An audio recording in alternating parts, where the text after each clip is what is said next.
ناظرین، ہم آپ کو اس ویڈیو میں یاجوج ماجوج کے بارے میں تفصیلی معلومات دیں گے۔ ویسے بہت سے لوگوں نے اس کے متعلق من گھڑت قصے کہانیاں بنائی ہوئی ہیں جن کا حقیقت سے کوئی تعلق نہیں ہے۔ ان کے بارے میں لوگوں کے مختلف کنسیپٹ ہیں۔ بعض لوگوں کا کہنا یہ ہے کہ حضرت آدم علیہ السلام کو جو احتلام ہوا یہ اس سے پیدا ہوئے، اور ان کی جسامت ایسی ہے، اتنے بڑے لوگ ہیں کہ ایک کان ہی اپنا اوڑھنا بناتے ہیں، ایک کان کو یعنی اوڑھ لیتے ہیں اور ایک کو بچھونا بناتے ہیں، اور یہ حضرت آدم علیہ السلام کے نطفے سے پیدا ہوئے، یعنی ان کو جو احتلام ہوا تھا اس سے ان کی پیدائش ہوئی تھی۔ ان کی خوراک کے بارے میں یہ کہا جاتا ہے کہ قدرت کی طرف سے ان کو ایک اتنی بڑی مچھلی عطا کی جاتی ہے یا ان کی طرف پھینک دی جاتی ہے جس کی حیات جسامت اتنی بڑی ہوتی ہے کہ ایک شخص اگر اس پر 10 دن بھی چلتا رہے تب بھی وہ ختم نہ ہو۔ اسی طرح ان کے پاس ایک بہت بڑا اژدہا دوسرے جنگلی جانور وغیرہ کو کھا چکا ہوتا ہے اور بہت بڑا اژدہا بن چکا ہوتا ہے، وہ بھی قدرت کی طرف سے ان کی طرف پھینک دیا جاتا ہے، وہ بھی ان کی خوراک ہے۔ اور یہ تمام تر چیزیں ان کے بارے میں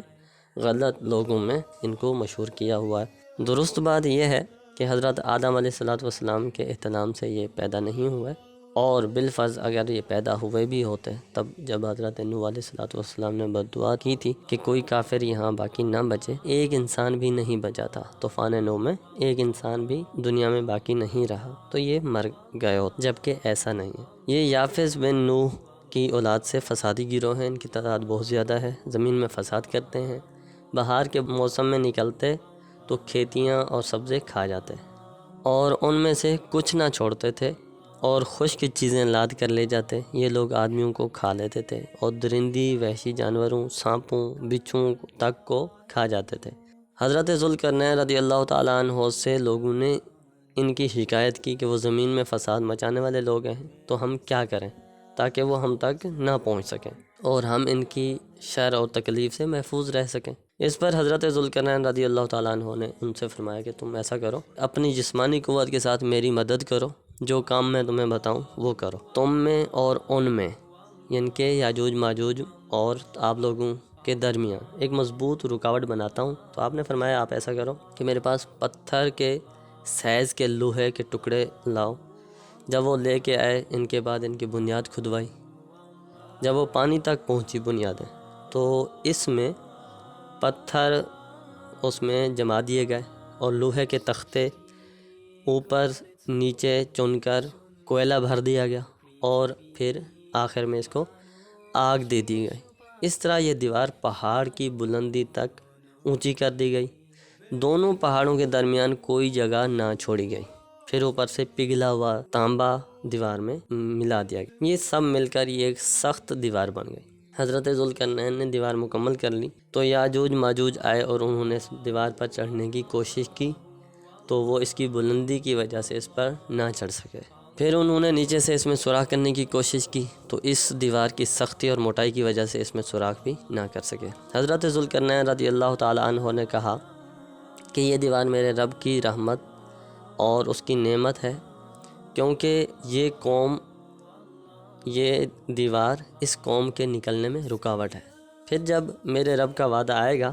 اور قیامت کے قریب یاجوج ماجوج کا خروج کا وقت آ پہنچے گا، تو میرا رب اس دیوار کو ختم کر دے گا،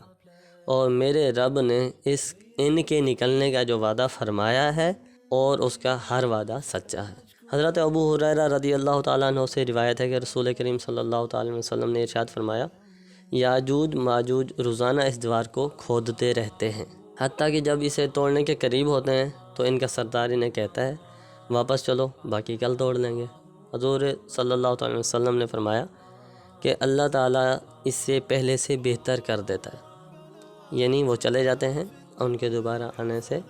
جب اگلے دن آتے ہیں تو وہ پہلے سے زیادہ اچھی ہو چکی ہوتی ہے، مضبوط ہو چکی ہوتی ہے۔ جب ان کی یہ کام ان کا جاری رہے گا، اور فرمایا گیا جب ان کی مدت پوری ہو جائے گی اور اللہ تعالیٰ انہیں لوگوں پر بھیجنا چاہے گا تو ان کا سردار کہے گا واپس لوٹ جاؤ، انشاءاللہ کل تم اسے توڑ ڈالو گے۔ یہ بات وہ یعنی انشاءاللہ کے ساتھ جو ہی کہے گا، تو دوسرے دن جب وہ واپس آئیں گے تو دیوار جہاں تک توڑ چکے تھے ویسی کی ویسی باقی ہوگی، جس کی وجہ سے چنانچہ وہ اسے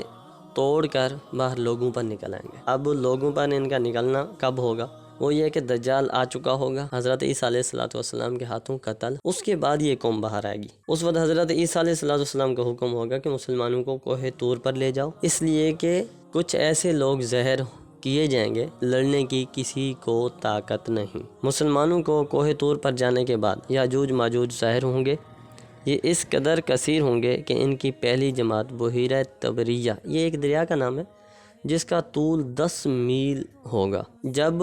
یہ قوم گزرے گی تو اس کا پانی پی کر اس طرح سکھا دے گی کہ پیچھے آنے والی جو دوسری جماعت ہوگی وہ کہے گی کہ یہاں کبھی پانی تھا۔ اب یہ دنیا میں فساد، قتل و غارت کرتے رہیں گے۔ جب ان سے یہ فرصت پائیں گے تو زمین والوں کو قتل کریں گے اور کہیں گے زمین والوں کو ہم نے قتل کر لیا، اب آسمان والوں کو بھی قتل کرتے ہیں، یہ کہہ کر یہ اپنے تیر آسمان کی طرف پھینکیں گے۔ خدا کی قدرت کہ ان کے تیر اوپر سے خون آلودہ گریں گے۔ یہ اپنی ان حرکتوں میں مشغول ہوں گے اور وہاں حضرت عیسیٰ علیہ السلام اپنے ساتھیوں کے ساتھ اسی پہاڑی پر محصور ہوں گے۔ تو وہ حضرت عیسیٰ علیہ السلام اس وقت اپنے جن لوگوں کے ساتھ ہوں گے اللہ تعالیٰ سے دعا کریں گے۔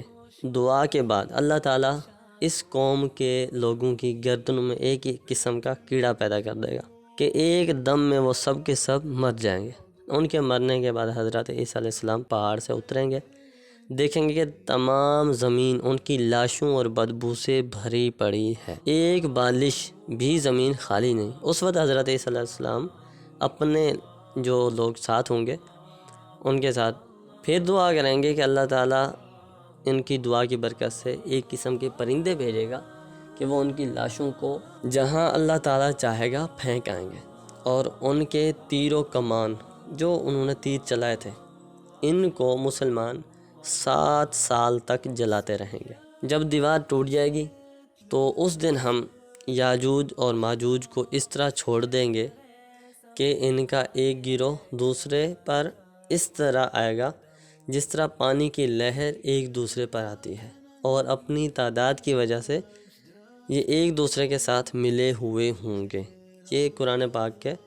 ترجمے کا مفہوم بھی ہے۔ اور پھر فرمایا گیا سور میں پھونک مار دی جائے گی۔ اس سے یہ بات ثابت ہو چکی کہ یاجوج ماجوج کا نکلنا قیامت کے قریب ہے، اور یہ قیامت کی علامت میں سے ہے۔